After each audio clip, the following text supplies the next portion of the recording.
இசை என்பது ஒரு ஒலி. இசை என்பது தாளத்தின் வெளிப்பாடு. அது ஒரு உணர்ச்சி. இசை என்பது அறிவு. இசை கலையின் வடிவம். இசை பிரபஞ்சத்தின் கரு. இசை என்பது ஒரு துடிப்பு. இப்படி இசைக்கு பல சக்திகள் இருக்கின்றன. இசை ஒரு மனிதனின் வாழ்க்கையில் பல வழிகளில் ஆழமான ஆற்றலை கொண்டுள்ளது. ஒரு கடினமான காலங்களில் ஆறுதலையும், இன்பமான நேரங்களில் உற்சாகத்தையும், சோகமான நேரத்தில் நண்பனாகவும், பதட்டமான நேரங்களில் அமைதியும் கொடுக்கும் உணர்ச்சி மிகுந்த சக்தி இசைக்கு உண்டு. மனிதனாக பிறந்த ஒவ்வொருவருக்கும் இசையின் மீது ஒரு தனி ஆர்வம் எப்பொழுதும் உண்டு. சிலர் இசையை கற்றுக்கொள்ள சிறுவயதிலிருந்தே வாய்ப்புகள் கிடைத்திருக்கும். சிலருக்கு அந்த வாய்ப்புகள் கிடைக்காமலும் போயிருக்கும். ஆனால் ஆள் மனதில் அனைவருக்குமே எப்பொழுதும் இசையின் மேல் ஒரு தனி கவனம் உண்டு. ஏதோ ஒரு இசைக்கருவியை வாசிக்க வேண்டும் என்ற கனவு அனைவருக்குமே இருக்கும். ஒரு இசைக்கருவியை இசைத்துப்பார், இவ்வுலகில் மீண்டும் பிறப்பாய் என்று கூறுவார்கள். Welcome to Varma studio. நான் உங்கள் ரவி வர்மா. என் சிறு வயதில் நான் இசையை கற்றுக்கொள்ள என் தந்தை பல முயற்சிகள் செய்தார். ஆனால் இறுதியில் அவர் அத்தனை முயற்சிகளும் தோல்வியில் தான் முடிந்தது. அதற்கு காரணம் என் சிறு வயதில் கிரிக்கெட்டே வாழ்க்கையாக இருந்தது. பாட்டு class, tabla class, keyboard class என்று அனைத்து கிளாஸிலும் சேர்த்து விட்டார்கள். அத்தனை கிளாஸையும் கட் செய்து விட்டு கிரிக்கெட் மேட்சுக்கு சென்று விடுவேன். சரி, இப்படி வெளியில் மியூசிக் கிளாஸ் சேர்த்தினால் தான் அவன் கட் செய்து விட்டு கிரிக்கெட் விளையாட சென்று விடுகிறான். இதற்கு வேறு வழி என்னவென்று யோசித்த நேரங்களில் அப்பொழுது நான் படித்த பள்ளியில் எக்ஸ்ட்ரா கரிக்குலர் ஆக்டிவிட்டிஸ் என்று புதிய திட்டத்தை அறிமுகப்படுத்தினார்கள். அந்த ஆக்டிவிட்டிஸ் திட்டத்தில் skating, shuttle, swimming, music classes, table tennis, quiz, football, painting போன்ற பல திட்டங்களை அறிமுகப்படுத்தினார்கள். சரி, இந்த முறை நாம் கீபோர்டு கற்றுக்கொள்ளலாம் என்று கீபோர்டை தேர்ந்தெடுத்தேன். மீண்டும் ஒரு ரவுண்ட் வரலாம் என்று தேர்ந்தெடுத்தேன். கண்டிப்பாக இப்பொழுது நான் கற்றுக்கொள்வேன் என்ற நம்பிக்கையில் என் பாலு மாமா கேசியோ SA21 என்ற கீபோர்டை எனக்கு வாங்கி தந்தார். அப்பொழுது வகுப்பில் நான் வைத்திருக்கும் கீபோர்டை போலவே என் நண்பன் தினேஷ் ரஞ்சித்தும் வைத்திருந்தான். தினேஷ் ரஞ்சித் பள்ளியில் படிப்பாளியாக மட்டும் இல்லாமல் இசையிலும் கில்லாடியாக திகழ்ந்தான். ஆனால் நானோ பள்ளி வகுப்பில் மட்டும் இல்லாமல் இசை வகுப்பிலும் சேட்டைகளுக்கு சொந்தக்காரனாக மாறிவிட்டேன். அப்படித்தான் நான் செய்யும் சேட்டையை பார்த்து கடுப்பான என் மியூசிக் டீச்சர் ஒரு நாள் என்னை வெளியே முட்டி போட வைத்தார். எல்லாம் என் நேரமோ என்னவோ தெரியவில்லை. அந்த நேரத்தில் என் கெமிஸ்ட்ரி டீச்சர் ரவுண்ட்ஸ் வந்திருந்தார். என்னை பார்த்தவுடன் சரி, இன்னைக்கு ஒரு சாத்த போறார் என்று நினைத்து கொண்டிருந்தேன். அந்த கெமிஸ்ட்ரி டீச்சர் பார்ப்பதற்கு கெயின் போலவே இருப்பார். அவரை கெயின் என்று தான் கூப்பிடுவோம். அவர் நடந்து வரும் தோரணையை பார்த்தால் கண்டிப்பாக ஒரு ஜோக் ஸ்லாம் நமக்கு போட போறார் என்று பயந்து கொண்டே இருந்தேன். என் அருகில் வந்தவர், டே ரவி, பிசிக்ஸ் கெமிஸ்ட்ரி கிளாஸ்ல முட்டி போடுற, சரி மியூசிக் கிளாஸ்ல கூடவாடா முட்டி போடுவ, யாரா நீ என்றார். என்னடா, ஒரு ஆக்ரோஷமான மனிதனையே இப்படி ஆழமாக சிந்திக்க வைத்து விட்டோமே என்று யோசித்துக் கொண்டே இருந்தேன். பிறகு எனக்குள் சற்று அமைதி நிலவியது. என் சேட்டைகளை குறைத்துக் கொண்டேன். பிறகு வகுப்பில் என் நண்பன் தினேஷ் ரஞ்சித்திடம் எப்பொழுதும் இசையை பற்றின அறிவுகளை தெரிந்து கொண்டே இருந்தேன். டோன் என்றால் என்ன, செமிடோன் என்றால் என்ன, ஆக்டேவ் என்றால் என்ன, ஸ்கேல்ஸ் என்றால் என்ன, கார்ட்ஸ் என்றால் என்ன, அனைத்திற்கும் என் நண்பன் விடை தீர்த்தான் தினேஷ் ரஞ்சித். பிறகு பள்ளியின் விழா நாட்களில் எப்பொழுதும் கீபோர்டு வாசிப்பதை தொடர்ச்சியாக வைத்துக் கொண்டிருந்தோம் நானும் என் நண்பன் தினேஷ் ரஞ்சித்தும்.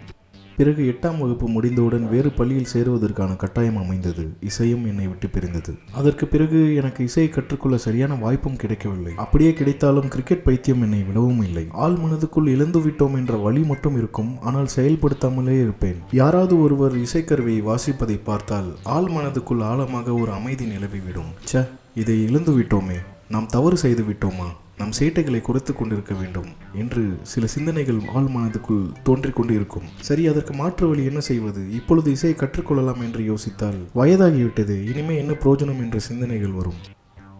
இந்த வருத்தத்தை ஒரு முறை மீண்டும் என் நண்பன் தினேஷ் ரஞ்சித்தை சந்திக்கும் பொழுது தெரிவித்தேன். நீயும் ரொம்ப வருத்தப்படுறியா?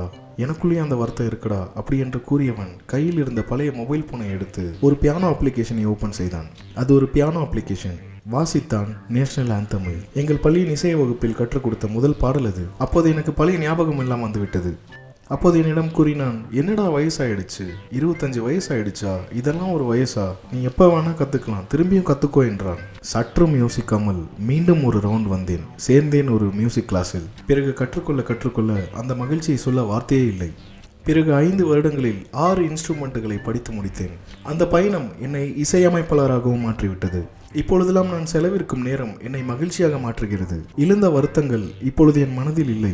நான் வாசிப்பதை பார்த்து என் நண்பர்களுக்கும் ஆர்வம் வந்ததால் அவர்களுக்கு இப்பொழுது நான் இசை வகுப்புகளை எடுத்துக்கொண்டிருக்கிறேன். இந்த வாழ்க்கை எவ்வளவு ஆச்சரியமானது பாருங்கள். கற்றுக்கொள்வதற்கு வயது ஒரு தடையே கிடையாது. ஒரு இசைக்கருவியை வாசிக்க அல்லது இசைக்க கற்றுக்கொள்வது தன்னம்பிக்கை, பொறுமை, ஒழுக்கத்தை அதிகரிக்கும். ஒரு இலக்குகளை நிர்ணயிப்பதற்கும் அடைவதற்கும் நமக்கு சவால் விடுகிறது. இசையால் சாதனை உணர்வு வளர்கிறது. இசையில் ஈடுபடுவது நினைவாற்றல், கவனம் மற்றும் சிக்கலை தீர்க்கும் திறன் போன்ற அறிவாற்றல் செயல்பாடுகளை மேம்படுத்தும். நம் ஒட்டுமொத்த மன சுறுசுறுப்பை தூண்டும் சக்தி இசைக்கு அதிகம். ஒரு இசைக்கருவியை வாசிக்கும் பொழுது நம் அறிவாற்றல் தூண்டப்படும். மனதளவிலும் உடல் அளவிலும் ஆரோக்கியத்தை அதிகரிக்க இசையை சிகிச்சையாக பயன்படுத்தப்படுகிறது. நம் ஒவ்வொருவரின் வாழ்க்கையிலும் இசை ஒரு அங்கமாகத்தான் தோன்றும். பயிற்சியின் பலமே இசைக்கருவியின் வெளிப்பாடு. பயிற்சியே ஒரு இசைக்கலைஞனை உருவாக்கப்படுகிறது. பயிற்சி என்பது நம் திறமையை மேம்படுத்தும் செயல், கற்றலின் பகுதி, விடாமுயற்சியின் தூண்டுதல். ஒரு காலை பொழுதில் நேரத்தை ஒதுக்கி ஒரு இசைக்கருவியில் பயிற்சியில் இறங்கினால் அந்த நாள் இனிமையான நாளாக மாறும். தன் ஆசைப்படி ஒரு இசைக்கருவியில் இசைப்பதெல்லாம் ஒரு இன்பமான உணர்வு. நம் சந்தேகங்களை யோசிக்காமல் தெரிந்து கொள்ள நவீன காலம் அனைத்து அறிவாற்றலையும் சேர்த்து வைத்திருக்கிறது. எதை பற்றியும் தெரிந்து கொள்ள வேண்டும் என்று நினைத்தால் தெரிந்து கொள்ளலாம்.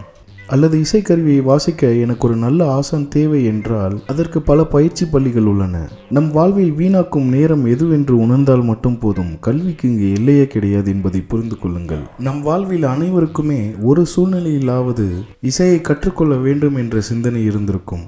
ஆனால் அதை செயல்படுத்தாமல் போனதற்கு பல காரணங்கள் இருக்கலாம். மீண்டும் ஒரு முறை யோசித்து பாருங்கள். உங்களுக்கு பிடித்த இசைக்கருவி எது என்று. கண்டிப்பாக ஆழ் மனதில் எதையோ இழந்ததைப் போல் இருக்கும். அல்லது மனதில் தோன்றும் சில தவறான அலைவரிசைகளுக்கு நம் நேரம் தீனியாகவும் மாறிவிடும். இந்த இசைக்கருவியை என்னால் வாசிக்க முடியுமா? நான் வாசிக்கும் பொழுது யார் என்னை பற்றி என்ன நினைப்பார்கள்? அந்த இசைக்கருவியை வாசிக்க தகுதியான ஆளா நான்? இசையை சிறுவயதிலிருந்தே கற்பித்திருக்க வேண்டும். வயதாகிவிட்டது, இனி என்ன பிரயோஜனம்? இதை கற்றுக்கொள்ள கடினமானதா? இப்படி எதை பற்றியும் யோசிக்காமல் மீண்டும் ஒரு முறை உங்களுக்கு பிடித்த இசைக்கருவி எது என்று தேர்ந்தெடுங்கள். நம் வாழ்வில் பல தேவையில்லாத செலவுகளை செய்திருப்போம். காற்றில் கரைவதைப் போல் எவ்வளவோ பணம் கரைத்திருப்போம். ஆனால் இது அப்படி அல்ல.